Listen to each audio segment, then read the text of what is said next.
এয়া ঔটেঙা আচাৰ বনাবলৈ সাজু কৰি ৰাখিছোঁ। এইপিনে এই ল'ৰাৰ পাত দেহা বন্ধ কৰা, কিছু বন্ধ কৰা, শ্বৰ্ট কৰিব বন্ধ কৰা। এয়া আকৌ ৰুটি বনাবলৈ এইপিনে তেল গৰম কৰি দিছোঁ।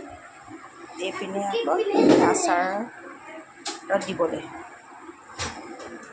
সেইবোৰ কৰি দিয়ে মানে। এয়া ফাৰ্ষ্ট টাইম আচাৰৰ পেকিং কৰিছোঁ। এইটো ভোট জলকীয়া ৰ'বা মই দিম ন ৰ'বা। এইপিনে ঔটেঙা আচাৰ বনাবলৈ ভৰাবলৈ কৈছোঁ কিবা এইবিলাক পেকেটিং কৰিছোঁ। এই 25 টকীয়া 20 টকীয়া তাৰপিছত 45 টকীয়া 30 টকীয়া। এইবিলাক হৈছে খৰিচা, এইটো হৈছে